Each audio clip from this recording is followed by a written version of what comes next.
불평의 신앙과 긍정의 신앙이라고 하는 제목으로 오후에 되는 이 말씀을 가지고 함께 은혜 받겠습니다.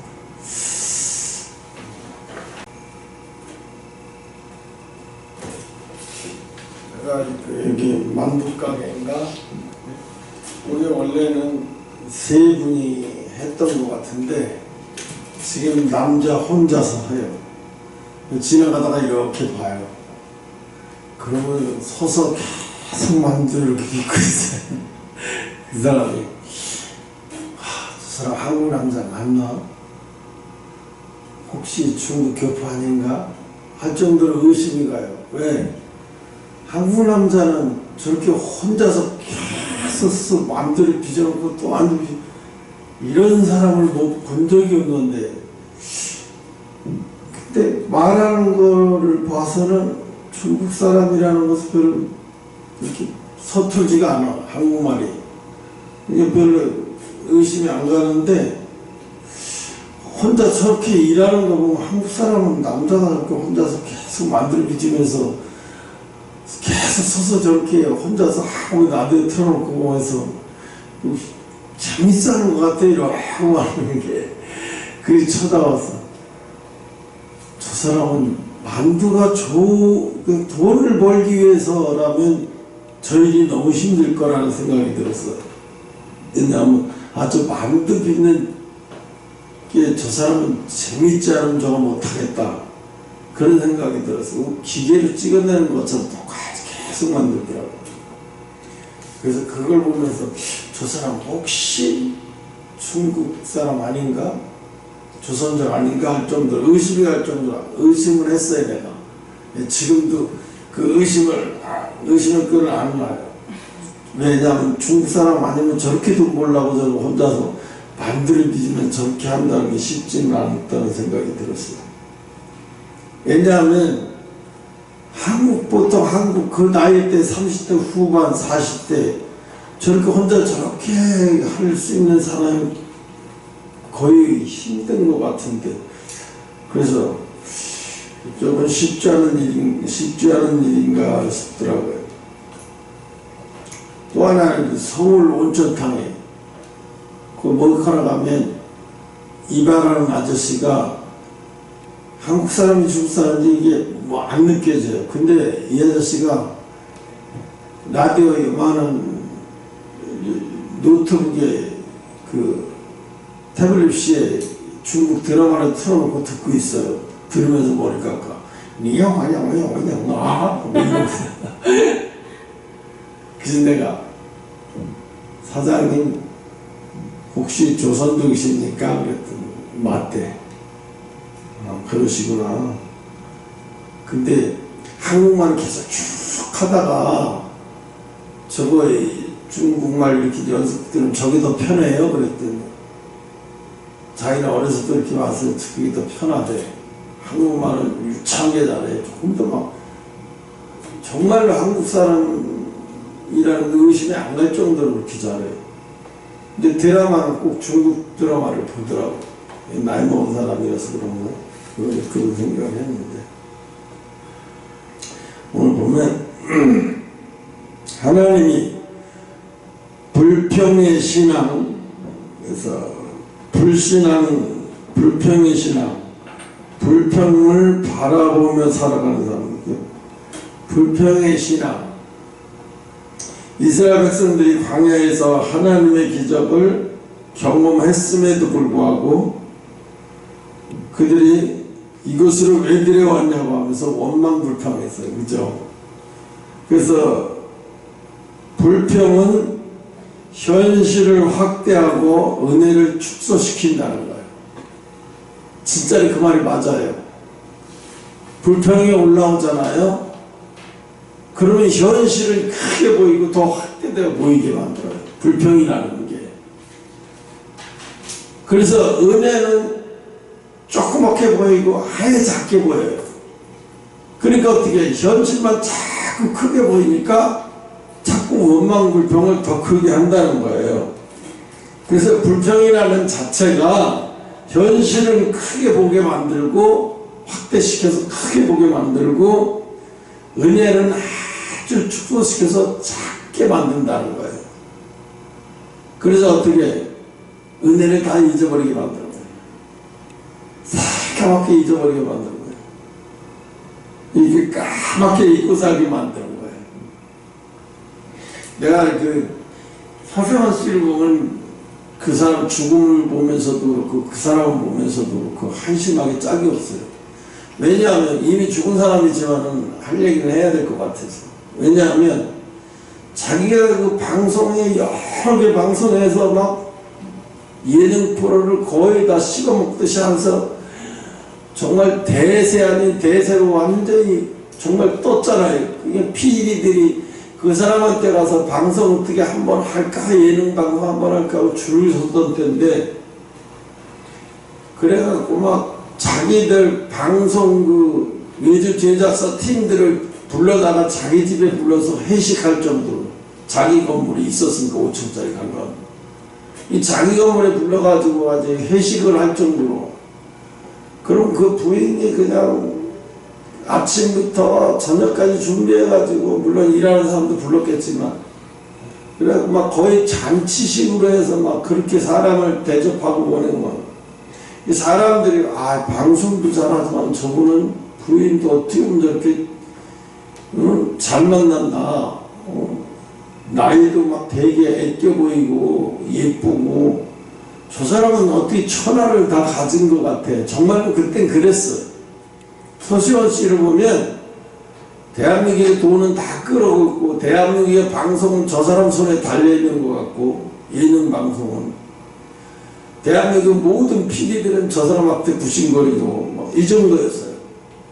그런데다가 또 집에는 뭐 집사람은 또 얼마나 또 신앙생활 잘하고 막 모든 사람한테 인정받고 막 사랑받고 막 특히 믿음의 사람들한테 더 그러니까 되게 부러워했어요, 그 사람은. 근데 이 사람이 관광객에 있었던 것 같아요, 서세원 씨가. 자기가 그렇게 그 잘 나가고 그렇게 했던 게 마누라도 요만큼도 없다고 생각하는 거야. 자기가 잘나서 그랬다고 생각하는 거야. 항상 집에 가면 내가 얼마나 힘든 줄 아냐? 너 나한테 잘해야 돼. 내가 밖에 나가면 얼마나 일을 잘하냐. 그 사실은 그 사람이 밖에 나가서 그렇게 막 엄청난 방송에 막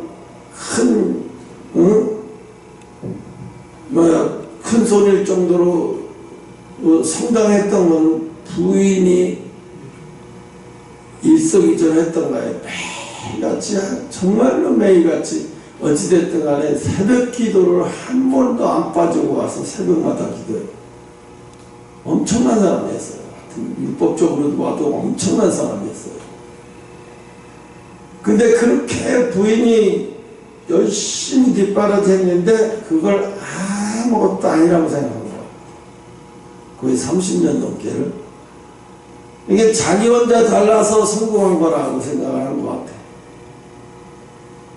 그러니까 이혼할 때도 10원 한 푼 한 장 준 게 없고 또 자기가 주려고 한 적도 없는 것 같아.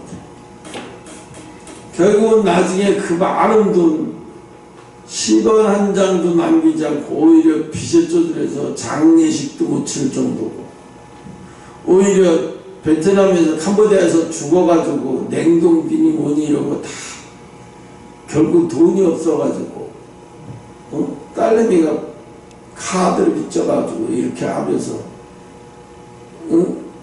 비행기 싸게 먹고 이렇게 하고 왔다는 거야.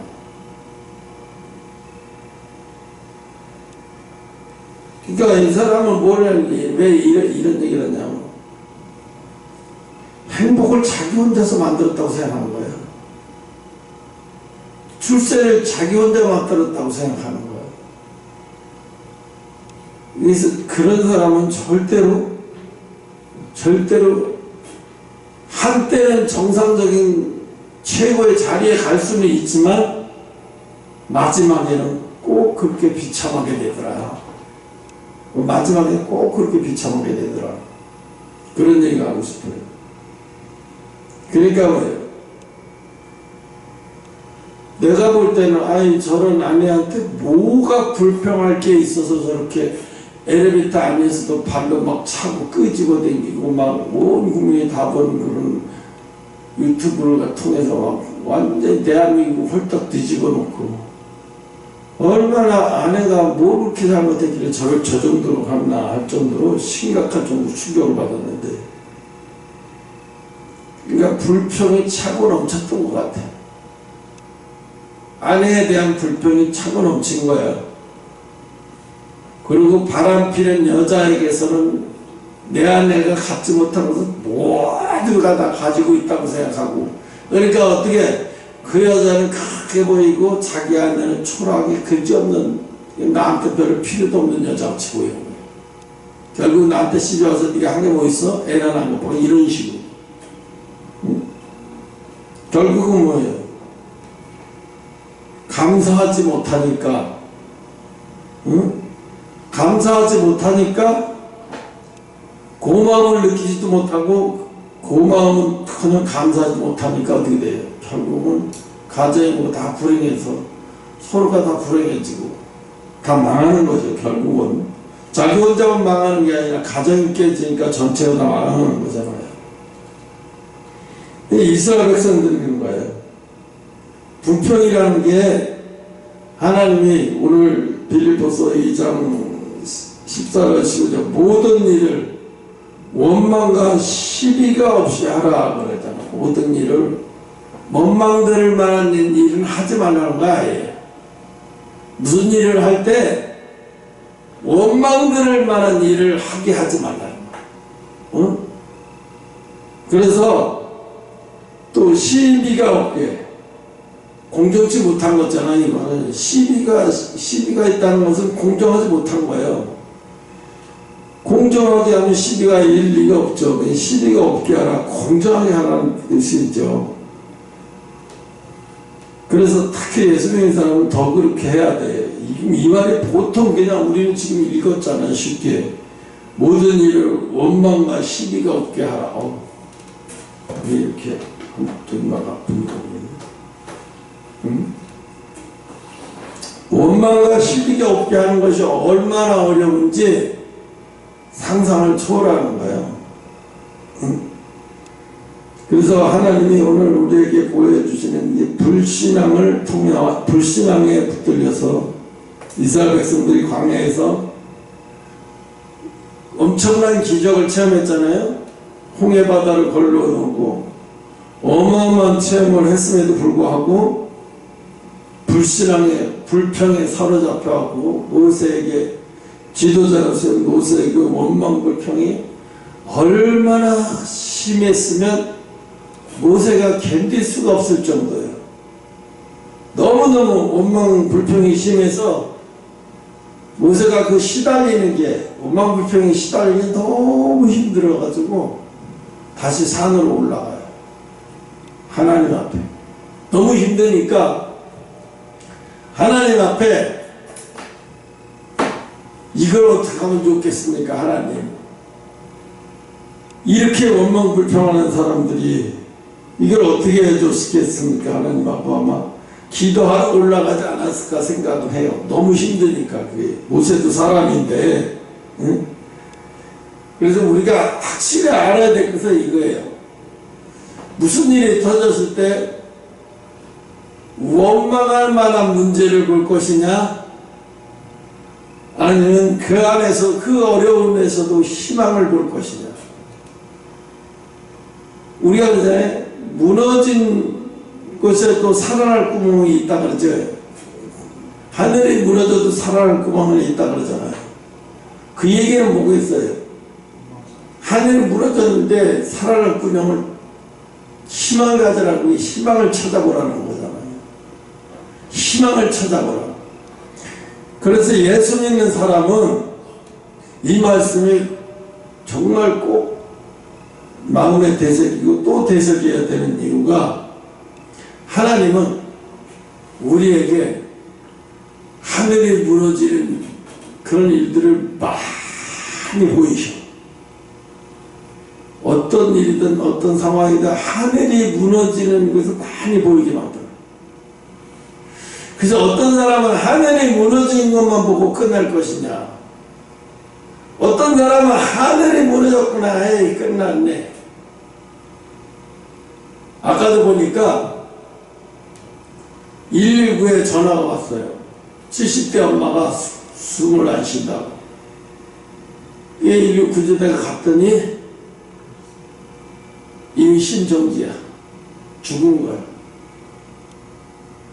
그래서 병원으로 갔어요. 경찰에 와서 조사를 해보니까 구타 흔적이 너무 많은 거야. 그래서 부검을 했어요. 구타 흔적이 적어도 일주일은 구타를 당한 것 같아. 40대 남매가 나중에 얘기하더라고. 엄마가 인지 능력이 떨어져서 화가 나서 때렸대. 근데 경찰에서 부검한 결과 치매가 있거나 어떤 사지가 불편하거나 뭐 이런 건 없대요. 근데 왜 이렇게 됐나 싶으니까 이 40대 남매가 자기들이 사회에 나가서 활동하지 못하고 사회에서 겪어하지 못하고 사회에서 나오는 그런 어떤 힘든 그런 불만 같은 거를 엄마한테 베풀을 당한 거예요.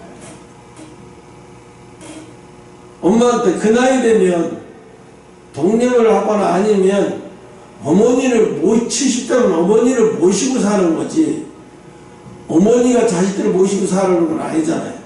어머니를 섬기면서 살아야 되는 나이인데 때렸다는 거예요. 설사 치매라고 해도 때리면 되겠어요? 아니면 보살피기가 힘들면 요양원을 보내든가 방법을 모색해야죠. 근데 볼 때는 이분의 양력을 보니까 병원에 가서 뭐 치매 진단이나 뭐 이거 검사 전혀 그런 게 없어요. 그러니까 그들은 부모를 남매가 때려놓고는, 엄마를 때려놔서 숨지게 만들어 놓고는 거기다가 뒤집어 씌우는 거예요.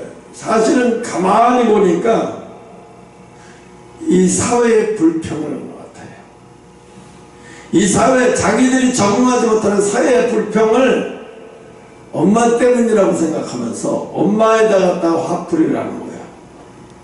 내가 조금 전에 기사를 읽어보고, 오늘 설교 똑같네. 이거 엄마한테 화풀이한 거잖아. 자기들이 사회에 나가서 열심히 살아야 되고 견뎌내야 할 그런 것들을 그걸 다 안 하고 엄마한테만 화풀이를 한 거잖아. 응? 그게 왜 엄마 탓이야? 그러니까 불평을 다 사회에서 자기들이 정하지 못한 다 이런 것들을 다 엄마에게 불평, 불만을 터뜨려서 그걸 어떻게 아들 혼자 그런 것도 아니고 아들, 딸, 40대 아들, 딸이 엄마를 그랬다는 게 너무 이해가 안 되는데 도대체 저들은 정신 구조가 어떻게 됐나? 거기에도 보니까 이건 살인사건이야. 존속살인사건. 거기에도 뭐가 있냐면 이게 불평이 있는 거예요. 왜? 이들의 남매에게서는 뭘 찾아볼 수가 없어. 소망과 희망을 찾아보려고 안 해요. 그럼 뭐예요? 불평만 찾는 거예요. 원망 불평. 날 왜 세상에 태어나게 만들어가지고, 날 왜 세상에 태어나게 만들어갖고 이렇게 힘들게 만드는 거야.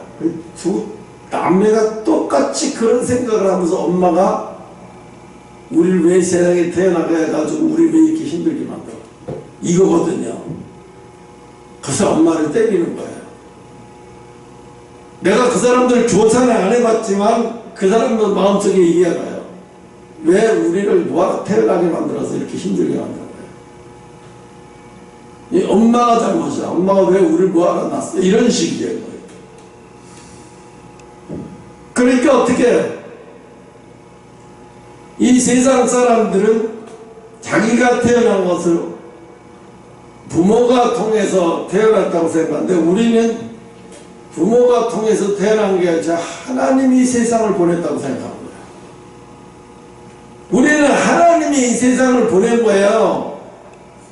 부모가 이 세상을 우리에게 보낸 게 아니라 부모라고 하는 육신을 통해서 하나님이 이 세상에 우리를 보낸 거거든요.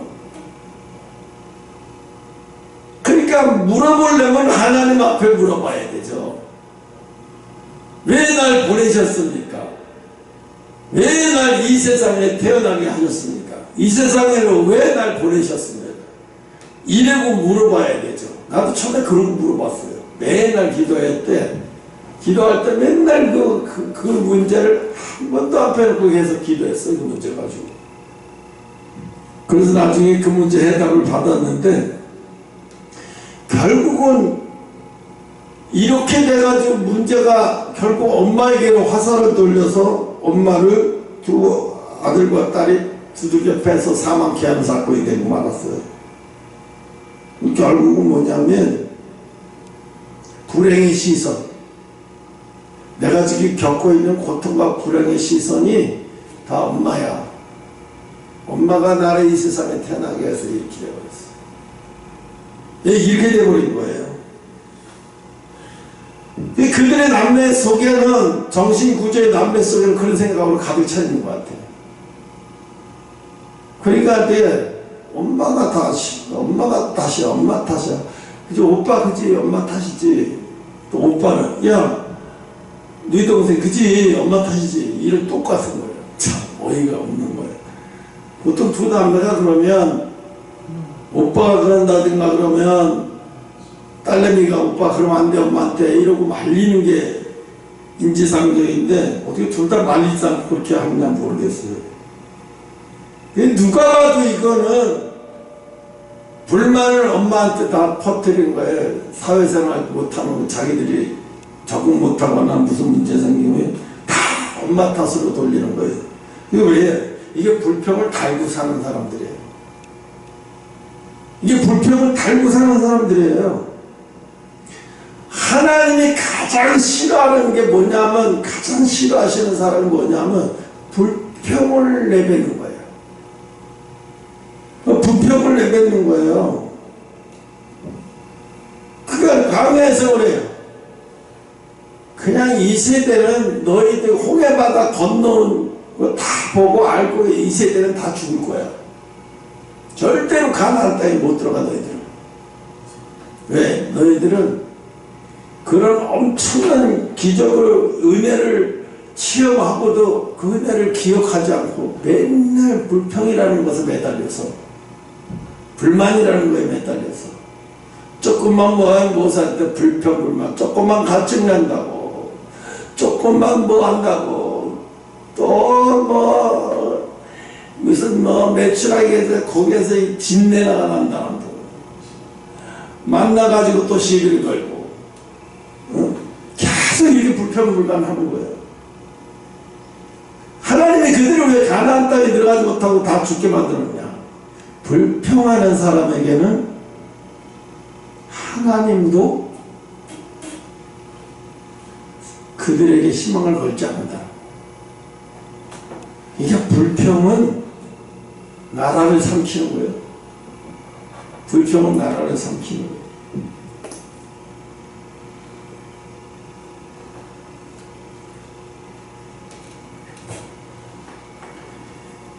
그래서 하나님은 오늘 이스라엘 백성처럼 우리가 불평이라는 것을 잘 봐야 된다. 마귀는요, 사탄이는요,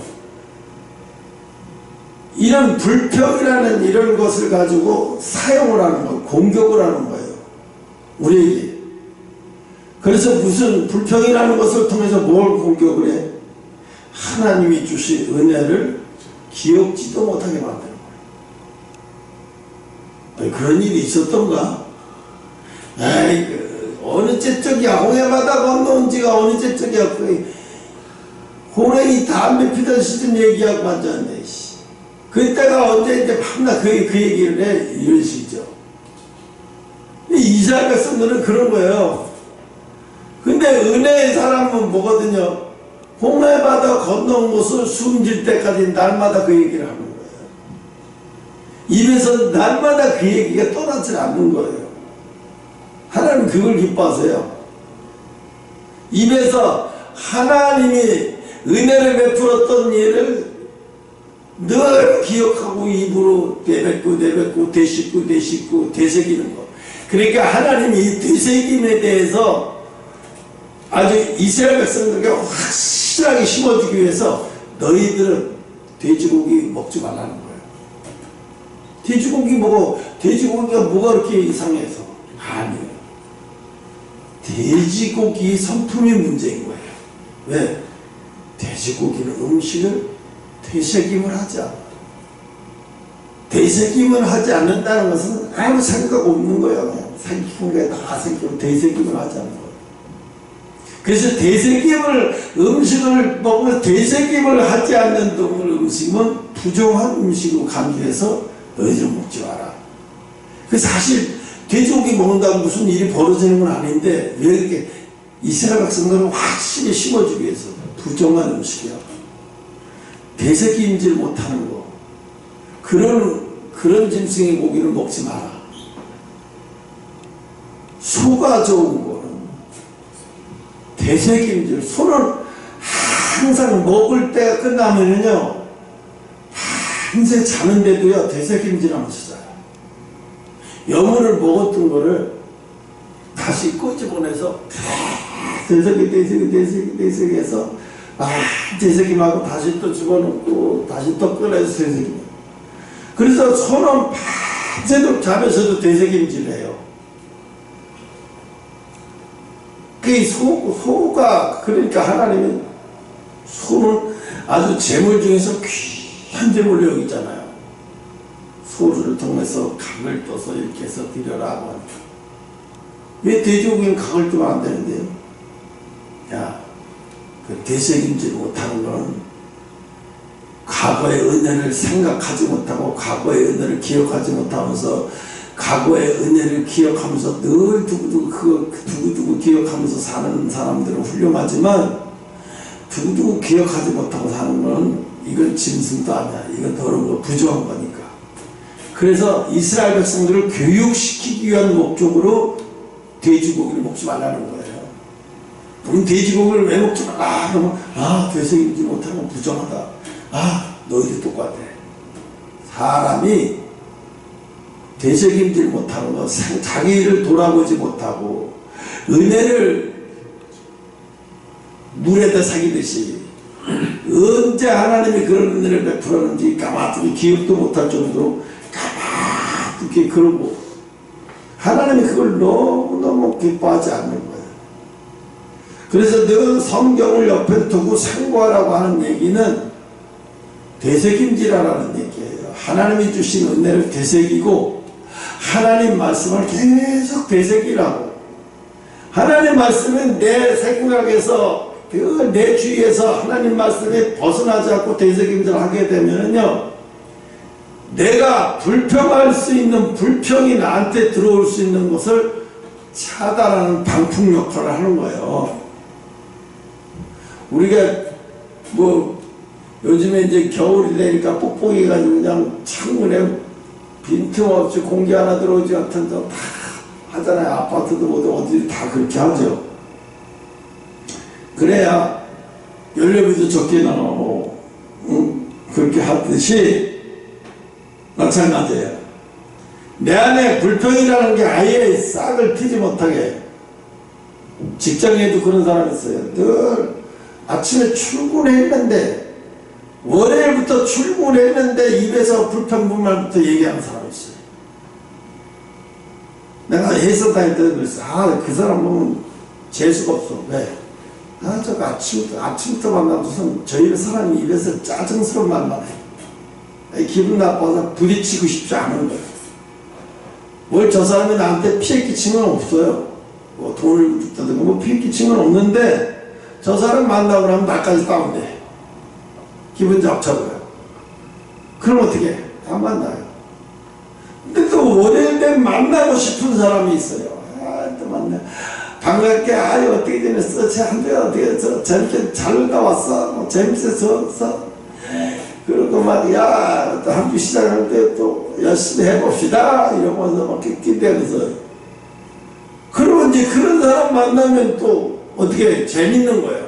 한 주간 저 사람들 때문에 또 시작되겠구나. 무거웠던 것이 싹 가벼워져. 그런 사람들은 에너지가 넘쳐요. 그게 에너지라는 게 사람이 가지고 있는 사람 마음속에 에너지라는 게 있어요. 에너지. 이게 에너지를 부르는 사람이 있고요. 에너지를 방전시키는 사람이 있어요. 이거 여러분이 에너지를 방전시키는 사람이 되면 안 돼요. 왜? 내가 늘 하늘이 무너져도 솟아날 구멍은 늘 찾는 스타일인지, 예? 하늘이 무너져도 솟아날 구멍이 있는지, 뭐 쿠팡이 지금 뭐 회원들 저기 정보를 유출했다고 그것 때문에 문제가 많은 건 사실인데, 쿠팡의 의장 김범석이라는 사람이 자기 아버지가 현대건설 이 미얀마의 거기서 무슨 공사 책임자였던 것 같아요. 현대건설. 그리고 하다가 어렸을 때 김범석이가 그래서 아시아 쪽으로 여기저기 막 돌아다니면서 살았대요. 근데 이제 그 미얀마에서 그 아버지가 현대건설 있다가 그만둬버리고 미얀마에서 자기가 이제 더 이상 안 하고 사업해야 되겠다 그래서 미얀마에서 무슨 건설이고 뭐 여기 아주 큰 사업을 했대요. 그래서 얼마나 큰 사업을 했냐면 미얀마 전체에서 외국인 기업주 중에서는 김범석이 아버지가 최고로 돈을 많이 번 사람이에요. 보통 사람 아니잖아요. 그래서 그 아버지가 너는 큰 물에 가서 공부를 해라. 그래 미국에 가서 공부하고 하버드에 들어가서 공부를 해야 그래 연줄이 많아지니까 그렇게 알아서. 그래서 이제 김범석이를 그렇게 어려서 훈련시키고 교육을 시켰다고 하더라고요. 몇 개 국어를 하게 만들고.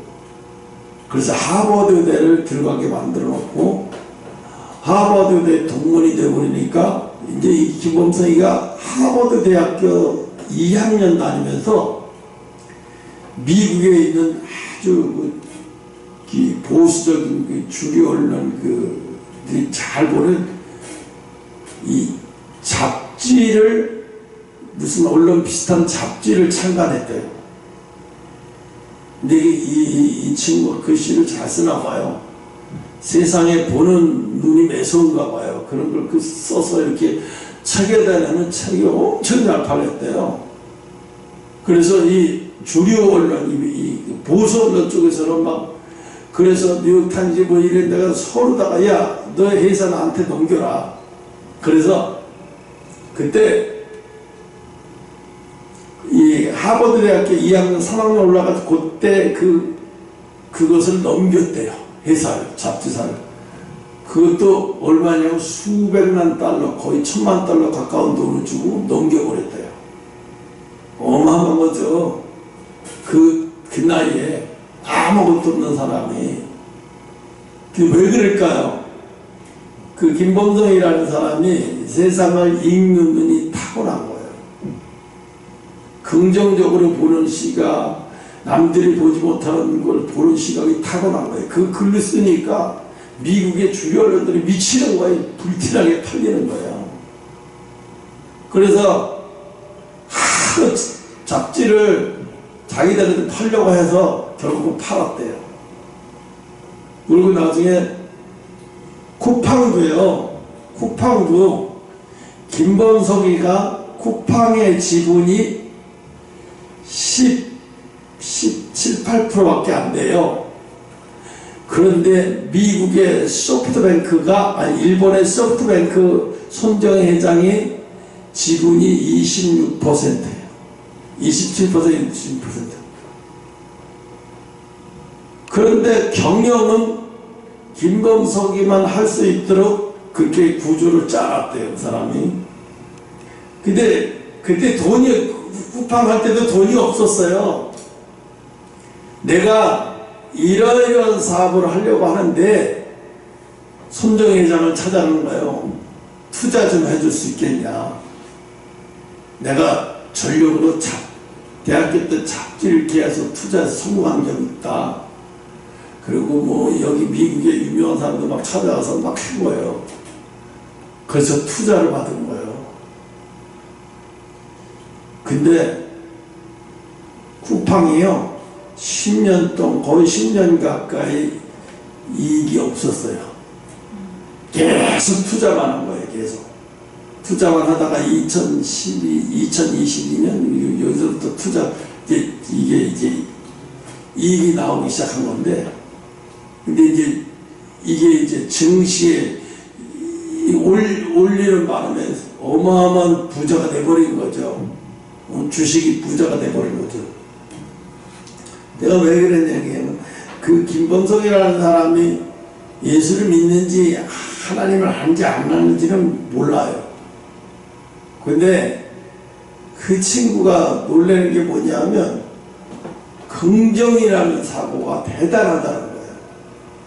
우리 예수 믿는 사람이 가져야 할 그 긍정이라는 게 어떠한 경우도 불평과 이 낙관적인 걸 보지 않는데 좌절할 수 있는 거, 좌절할 수 있는 그런 거는 그런 거에는 그렇게 크게 신경을 안 쓴대. 일어날 꾼형이 어디 있냐? 성공할 꾼형이라도 있냐? 10년을 퍼부는데 성공할 꾼형이 있으니 계속 퍼붓는 거예요. 쉽지가 않은 거예요. 남 설득하는 것도. 10년 계속 적자나는데도 계속 투자하게 만드는 게 얼마나 어렵겠어요. 그 왜 그래? 본인이 에너지가 없어. 본인이 긍정적이지 않으면 그 남을 설득 못해. 안 돼. 근데 본인이 그렇게 하니까 되는 거예요. 하나님은 우리에게, 하나님 바라시는 게 그거예요. 우리에게 너희는 부정적인 거에만 확대하고 부정적인 것만 크게 보지 마라. 거기에는 내가 역사하는 게 아니야. 거기는 마귀가 역사를 해서 너희들이 하늘이 무너져도 솟아날 구멍을 못 찾게 해. 마귀가. 그 다음에 믿음의 사람은 어떻게 자기 눈으로 바늘구멍이 보이지 않아도, 하늘에 무너져서 바늘구멍이 보이지 않아도 믿음의 사람은 믿음의 눈으로 가는 거예요. 아브라함이 본토 아버집을 떠나 하나님 지시할 땅으로 갔어요. 또 나중에 롯과 이제 땅을 분배할 때도 롯이 좋은 쪽만 다 택해가지고 이제 아브라함이 좋지 않은 땅, 황무지 벌판에 아주 안 좋은 땅만 남았어. 그랬더니 아브라함이 하나님이 그래. 아브라함아, 저 멀리 봐봐. 뭐 하늘을 봐봐. 내가 보이지 않는 그 땅을 기름진 땅으로 만들어주고 수많은 민족이 되게 하고 네가 거부가 되게 만들어줄 거야.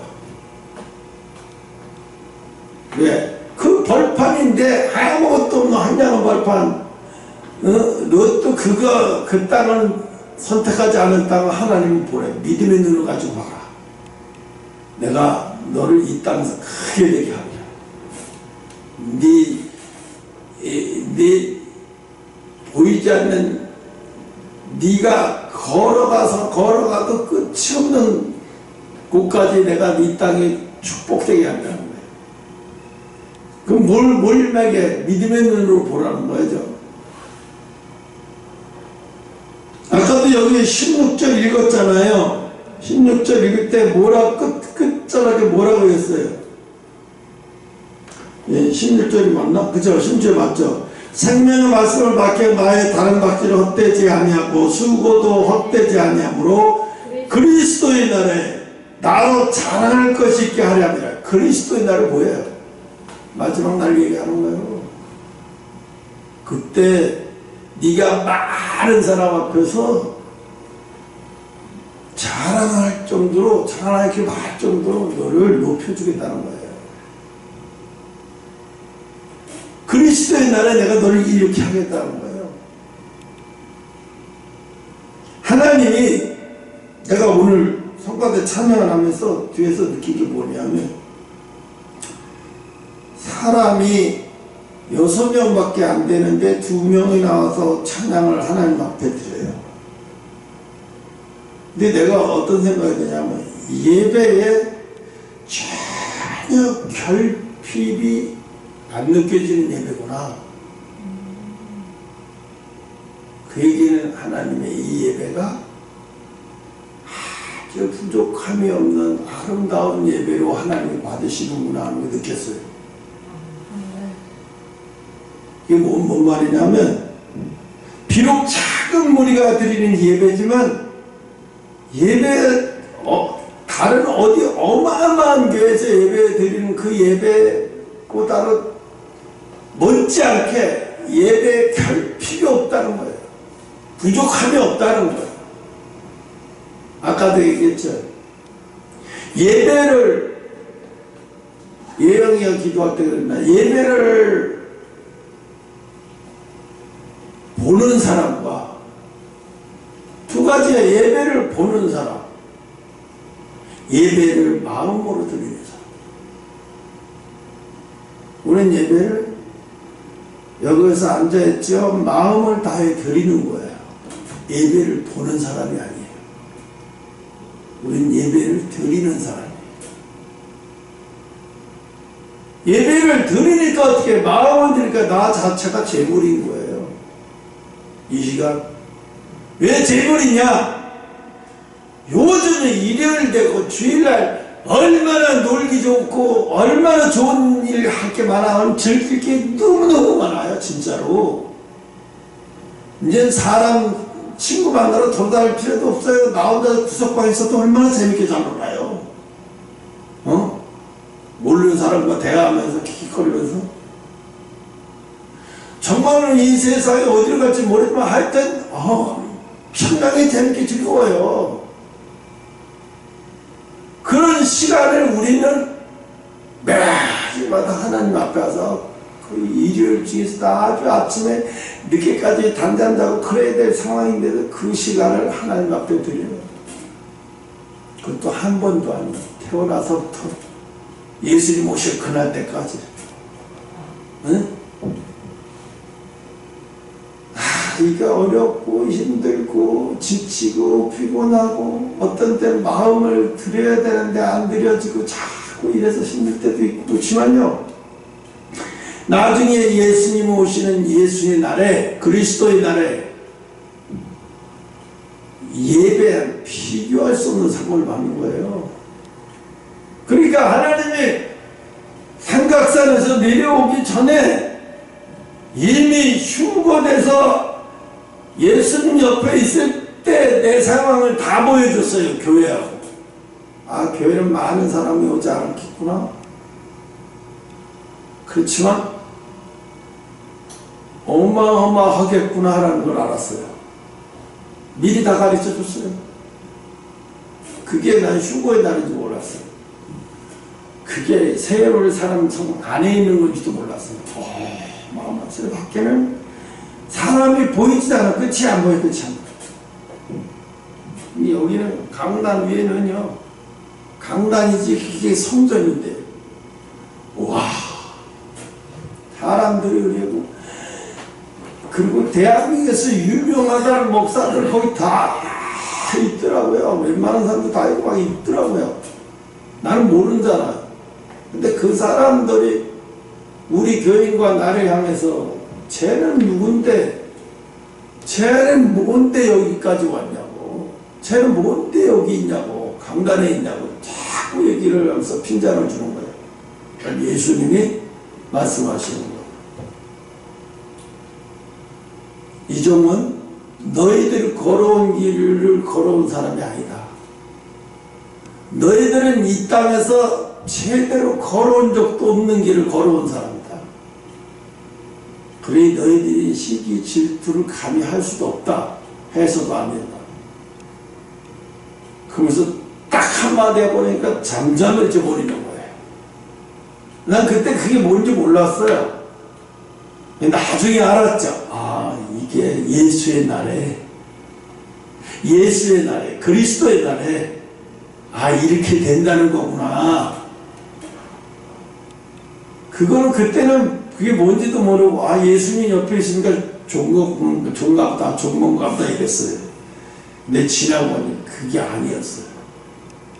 어마어마한 좁은 길을 힘든 길을 가서 결국 예수의 날에 오늘 이 사람들처럼 16절에 예수의 날에 자랑할 것이 많게 해주기 위함이구나. 응?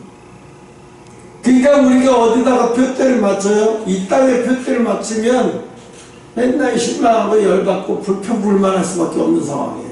근데 여기다 표대를 맞추지 않고 예수의 날에다 표대를 맞추는 거예요. 내가 예수의 날에 이렇게 될 사람인데 우리 교회가 예수의 날에 이렇게 될 교회인데 반석 위에 세운 교회라고 왜 얘기를 하겠어요? 그러니까 사단이는 어떻게 얘기를 해요?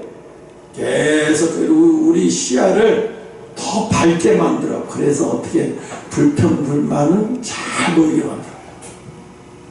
불평할 수 있는 건 잘 보이고 불평불만할 수 있는 것은 크게 보이게 만들어요. 그러니까 어떻게 해요? 그런 것들이 크게 보이니까 하나님이 주셨던 은혜와 하나님이 주셨던 약속은 작게 보일 듯 말 듯 신경 안 쓰고 스치고 지나갈 정도로.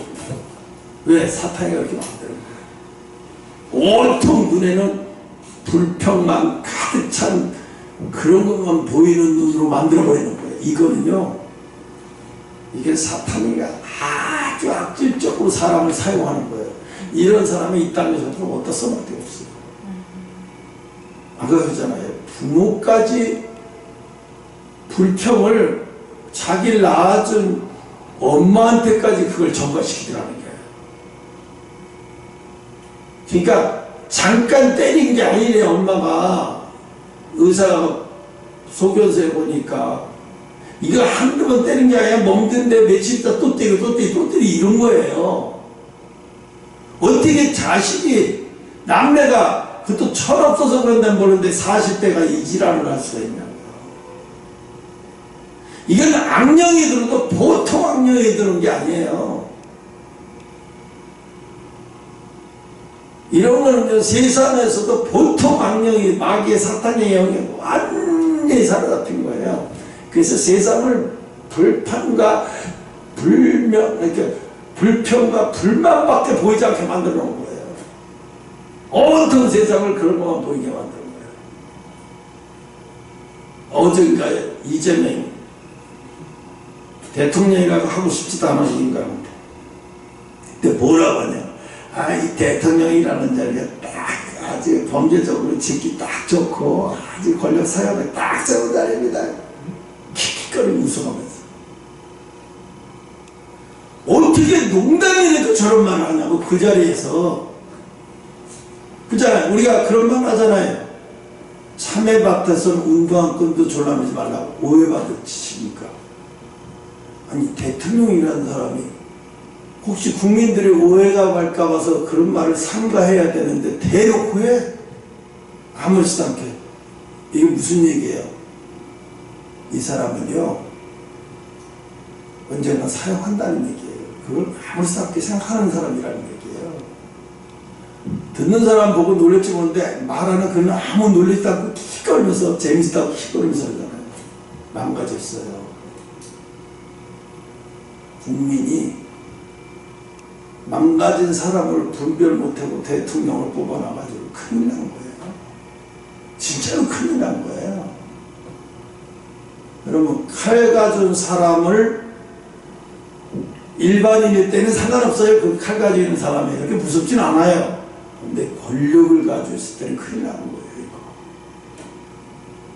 칼을 수시로 쓰고 잘 쓰는 사람을 권력에다 앉혀놓으면 어떻게 있다는 거예요. 큰일 나는, 이것처럼 바보 같은 짓을 하는 거. 그러니까 미국에서 그런 거예요. 왜 한국 사람들은 저렇게 바보 같은 짓을 해? 왜 저런 사람을 대통령을 뽑아놓는 거예요?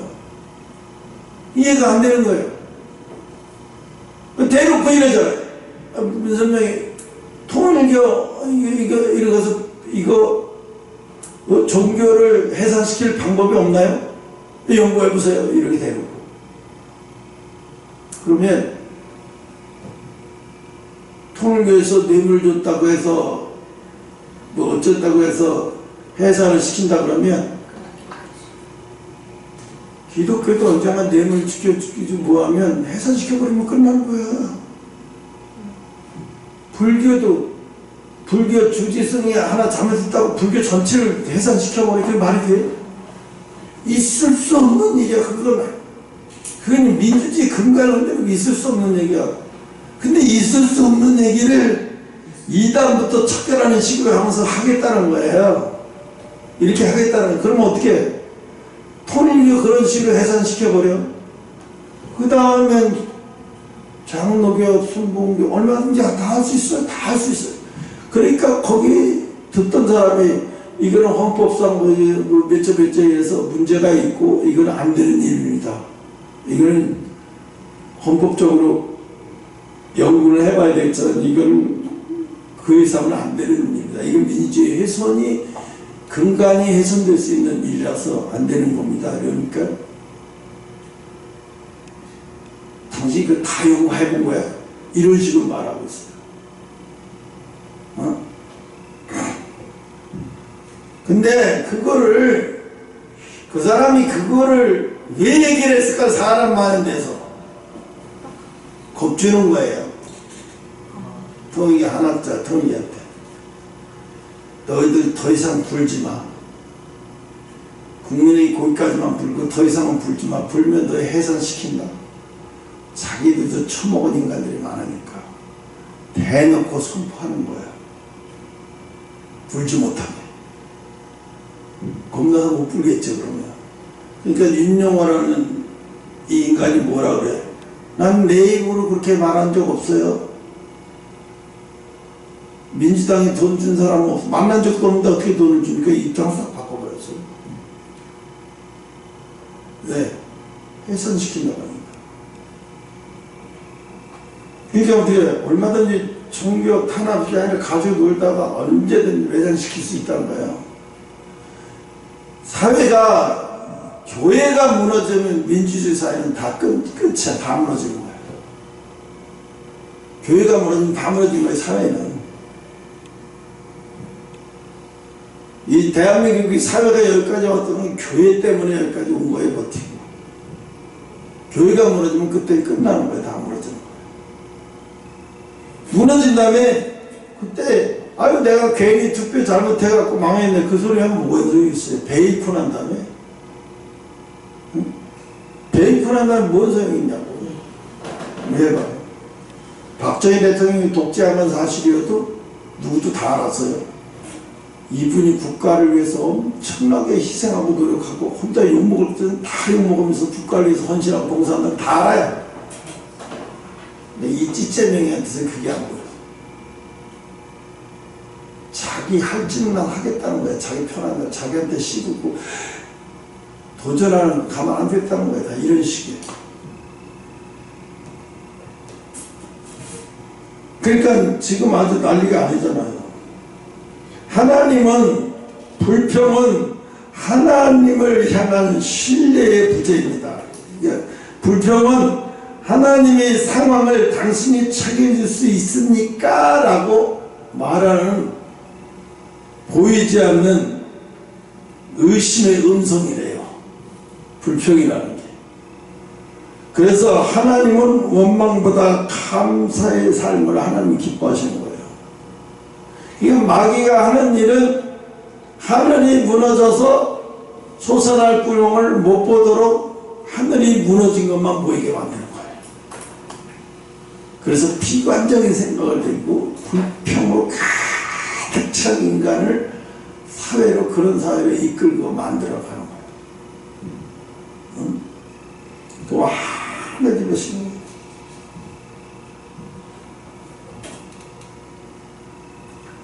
그래서 긍정의 신앙, 하나님을 바라보는 믿음의 시선. 하나님이 이거를 잃치면 안 돼. 마지막 때 이기는 자, 마지막 때 그리스도의 나라에 하나님 앞에 영광을 받을 자들은 이 긍정의 신앙을, 하나님을 바라보는 믿음의 시선을 놓치지 않는 사람들이에요. 늘 하나님의 시선을 보고 긍정적인 하나님이 무슨 말씀을 하셨더라 그 약속을 붙들고 어떤 것도 흔들리지 않는 거야. 약속만 붙들고 가면요. 응? 약속만 붙들고 가는데 오늘 아침 글쎄요. 아니 저 상구역 재개발 공사를 하네. 하나님이 1억 주시다더니 언제 주시려고 저 공사를 시작하는데, 근데 내 속에서 어떤 생각이 드냐 하면 아직 저거 공사할 수도 없는데 지들이 어떻게 해보려고 애쓰는구나. 속에서 네가 아무리 애써봐라 그게 되나. 너희들 우리한테 돈 주기 전에는 안 돼. 그래서 아무리 하려고 발부동 치기는 하겠지. 어디 되나 안 되나 해보자는 거지. 응? 현실을 보는 사람은 절대로 믿음의 시선을 보지 못해요. 다윗이 현실을 보면 골리앗이 이건 상대할 수준의 사람이 아니라는 것을 너무나 잘 알아요. 근데 다윗은 뭐예요?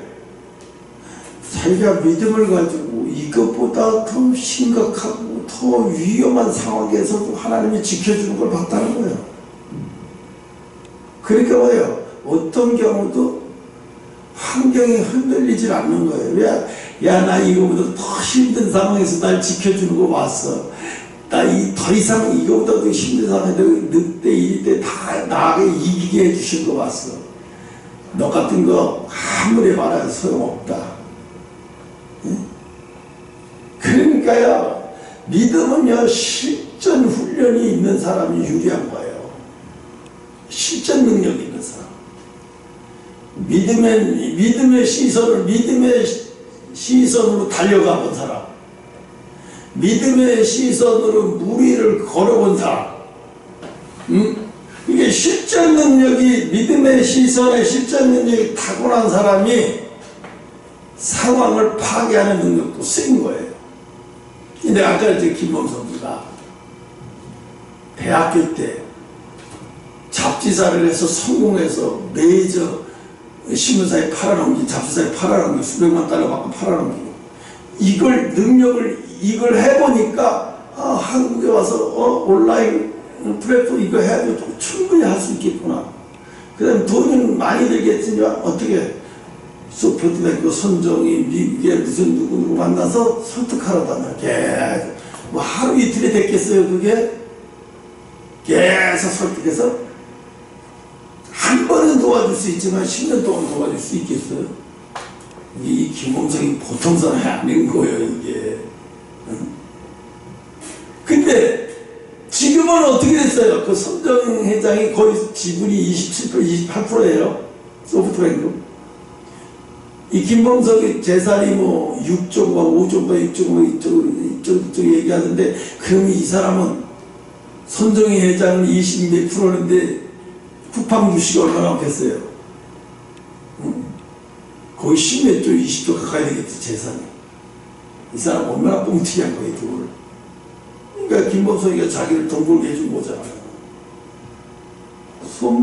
소프트뱅크 손정희 회장이, 아니, 한국 내 조국이니까 내가 도와줄게, 그래서 도와줄게. 사업가는요, 조국이고 뭐가 없어요. 선거하는 데가 자기 조국이지. 그 손정희 회장은 지금 일본을 자기 조국처럼 하고 살잖아요. 근데 김범석 가서 그렇게 해가지고 결국은 뭐냐면 긍정의 에너지를 가지고 있는 사람은 옆에 있는 사람도 딸려 들어가요. 자수처럼. 그 에너지. 이렇게 김범석이를 만나면 돈이 있는 사람들이 그 사람을 신뢰해서 투자하게 되는 거예요. 그러니까 쿠팡이 10년 동안 적자인데도 끌고 계속 투자하면서 끌고 왔단 말이에요. 지금은 흑자로 돌아서 상당한 위치까지 가 있지만, 이게 그런 인물이 이게 참 쉽지는 않아요, 사실. 우리 믿음의 신앙에서 그런 인물이 나와야 돼요. 그러면 어떻게 돼요? 긍정 에너지가 많아야 되니까 책도 엄청나게 많이 봤다고 하더라고요. 김범석이가 어떤 책을 봤겠어요? 실패한 채? 회사 팔아넘기는 채? 아니에요. 다 개같이 밑바닥에서 올라가서 성공하는 사람들의 책만 본 거예요. 그런 책을 한 10년 동안 봤다 보니까 그 파괴력이, 그 에너지 파괴력이 대단한 거예요. 허다못해 지나가다가 책을 한권 딱 쥐었는데 그 책에 부정적인 내용이 있으면 탁 찍어도니까 안 보는 거예요. 그런 책에 시간 놔두고 시간 그래서 안 보는 거예요. 그 정도로요. 그냥 에너지에, 긍정 에너지의 힘이 엄청난 거예요. 우리 믿음의 사람은 그래서 어떻게 해요? 하나님을 보라는 거예요. 환경에서 환경을 보지 말고 하나님을 보라는 거예요. 그럼 그 환경은 아무것도 아니라는 거예요. 내가 아파트들이 이상한 게요, 이게요, 지금 기가 막혀요.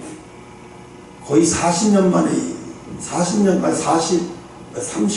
만에 그걸 이루게 하시는 거예요. 그 꿈을 꾼 지 35년 만에 이루게 하시는 거예요. 근데 그게 처음부터 이게 그런 꿈이야, 여기 재개발해서 그렇게 세월이 지나면 거기 들어갈 거야, 그게 아니었어요. 처음에 보여줄 때는 나는 신분 상승인 줄 알았어요. 홍콩 아파트 다 이렇게 해가지고 나중에는 저렇게 높여준다는 걸 알았더니 그게 아니었어요. 그때가 네가 일할 때가 된다. 그때가 가까이 오면 네가 일할 때가 돼. 그때가 네가 일할 때고, 그때가 네 교회가 내가 사용할 때가 된다는 거예요. 그러니까 어떻게 나중에 쉽지는 않았어요. 하나님이 그 보여주신 꿈과 환상을 늘 부여잡고 수시로 항상 묵상하고 상기하면서 왔으니까 갈 수 있었던 거예요.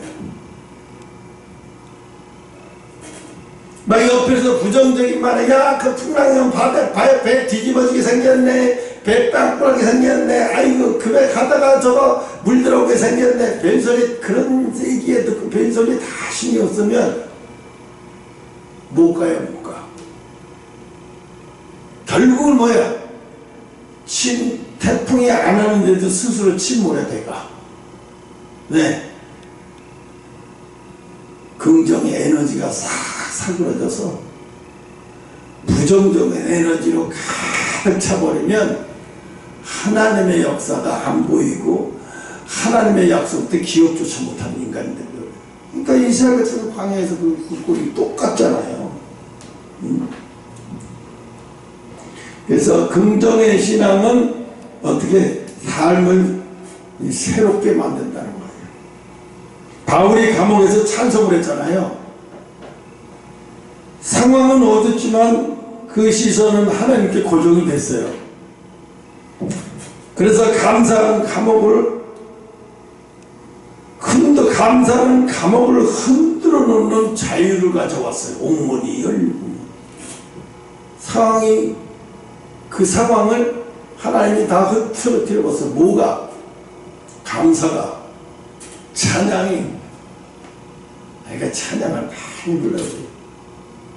찬양을 많이 불러요. 그래서 신앙의 고백은 절망을 소망으로, 왜 이렇게 열심히 일했는데 감옥까지 들어오게 만들고, 하나님 이건 아니잖아요 이러고 심하고 좌절에 빠져 있었으면 옥문은 절대 안 열렸을 거예요. 그런데 뭐예요? 사도 바울은 그런 거에 신경 안 썼어요. 옥문이 작게든지 열리든지 신경 안 쓰고 찬양을 했어요. 그러니까 어떻게 환경이 바뀌어져 버리는 거예요. 모든 묶여있던 게 다 풀어져 버리는 거예요. 옥문도 열리고 이 죄수들이 다 열려버려서 막 빠져나가는 상황까지 열리는 거예요. 그래서 믿음의 말, 소망의 말, 감사의 말은 하나님을 개입시키게 만든다. 하나님이 역사를 땡기게 만든다. 예수님께서 베다니 무덤 앞에서 마르다에게 뭐라고 말해요? 네가 믿으면 하나님의 영광을 보리라. 그죠? 내가 믿으면 하나님의 영광을 보리라. 그리고 돌을 옮겨라. 나사로야 나와라. 그렇게 나사로가 그냥 붕 내려간 것처럼 확 나오고, 그때 막 빛이 확 나오고 영광이 나타나고.